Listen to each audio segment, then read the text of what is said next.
요즘 원화 환율 때문에 다들 걱정 많으셨죠? 정말 롤러코스터가 따로 없었는데요. 오늘은 바로 그 드라마틱했던 정부의 통화 개입, 그 속사정을 한번 샅샅이 파헤쳐 보겠습니다. 자, 시간을 조금 돌려서 2025년 말로 가보죠. 이때 대한민국 원화가 그야말로 벼랑 끝에 몰렸었습니다. 정말 걷잡을 수 없이 추락하고 있었거든요. 바로 달러당 1,500원. 와, 이 숫자가 정말 중요해요. 이게 단순한 숫자가 아니라 자칫하면 더 큰 위기로 번질 수 있다는 공포감을 주는 그런 심리적인 마지노선이었던 거죠. 그런데 말이죠. 시장이 정말 패닉에 빠지기 일보 직전에 정부가 딱 나타나서 극적으로 개입을 합니다. 그리고 원화를 구해내죠. 도대체 어떻게 이 위기를 막아낸 걸까요? 네, 그럼 첫 번째 섹션부터 한번 보죠. 이 원화의 격동. 과연 무엇 때문에 이렇게까지 흔들렸던 걸까요?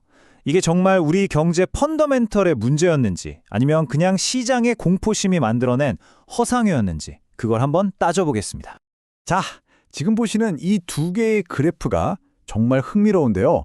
왼쪽은 환율이고 오른쪽은 한미 금리 차인데 이 두뇌 움직임이 완전히 따로 놀고 있다는 게 보이실 겁니다. 이게 뭘 의미할까요? 그렇죠.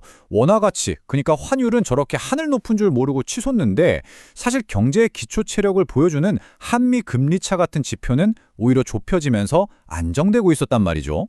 그러니까 이번 위기는 우리 경제에 근본적인 문제가 생겨서라기보다는 달러 수급 불균형에다가 시장 참여자들의 불안 심리가 기름을 부은 격이었다, 이렇게 볼 수 있는 겁니다.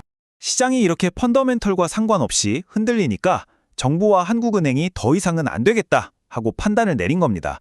아주 단호하게 시장에 개입하기로 결정한 거죠. 시장을 진정시키고 통화를 안정시키기 위해서요. 말 그대로 경제 소방수가 출동한 셈입니다. 이 활활 타오르는 불길을 잡기 위해서 굉장히 강력하고 또 여러 부처가 조율된 그런 대책들을 발표하기 시작합니다. 자, 그럼 정부가 이 불을 끄기 위해 꺼내든 정책 도구함, 그 안에는 과연 어떤 카드들이 있었을까요? 한번 구체적으로 들여다보겠습니다. 이 표를 보시면 정부의 전략이 한눈에 들어오는데요. 크게 세 가지 축으로 움직였다고 볼 수 있어요. 먼저 국민연금과의 통화 스와프로 달러 수요를 억제하고요. 그 다음엔 은행 규제를 풀어줘서 달러 공급을 늘립니다. 마지막으로 세금 혜택을 줘서 해외에 있는 달러가 다시 국내로 돌아오게 만드는 아주 입체적인 작전이었죠. 첫 번째 카드, 통화 스와프부터 볼까요? 이건 뭐냐면요. 우리나라 최대 해외 투자장인 국민연금이 있잖아요. 이 국민연금이 해외 투자하려면 달러가 필요한데 이걸 시장에서 사들이지 않고 중앙은행, 즉 한국은행한테서 바로 빌려 쓰게 한 겁니다. 어때요? 시장에서 달러를 사려는 가장 큰 손 하나가 사라지니까 당연히 달러 수요가 확 줄어들겠죠. 아주 효과적인 방법이었습니다. 자, 두 번째는 뭐냐? 이번엔 반대로 달러 공급을 늘리는 작전입니다. 은행들이 해외에서 달러를 빌려올 때 내야 하는 외환 건전성 부담금이라는 게 있어요. 이걸 한시정으로 면제해 준 겁니다. 그러니까 은행 입장에서는 해외에서 달러를 빌려오는 비용이 줄어드니까 더 적극적으로 달러를 들여오겠죠? 국내에 달러 공급이 직접적으로 늘어나는 효과를 가져온 겁니다. 그리고 마지막 세 번째 카드는 바로 세제 지원입니다. 이건 해외에 나가 있는 달러를 다시 한국으로 불러들이는 전략인데요. 예를 들면 해외 주식 팔고 국내에 투자하는 사람들에게 세금 혜택을 주고요. 기업들이 해외에서 번 돈을 다시 국내로 가져올 때도 세금을 깎아준 겁니다. 개인과 기업 모두에게 달러를 가져오세요 하고 신호를 보낸 거죠. 자, 보세요. 12월 15일에 통화 스와프, 19일에 부담금 면제, 그리고 24일엔 세제 지원 방안까지. 이렇게 굵직한 대책들이 연달아 터져 나오니까 시장이 어떻게 반응했을까요?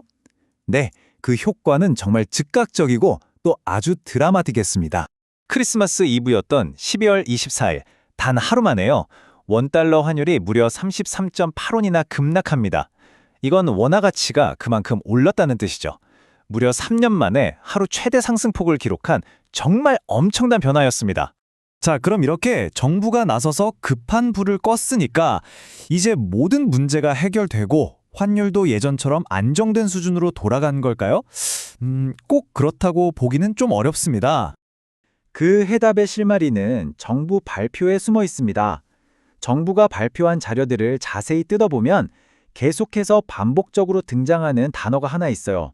바로 한시적이라는 단어입니다. 한시적으로 부담금을 면제해주고 한시적으로 규제를 풀어준다는 거죠. 이게 뭘 의미하겠어요?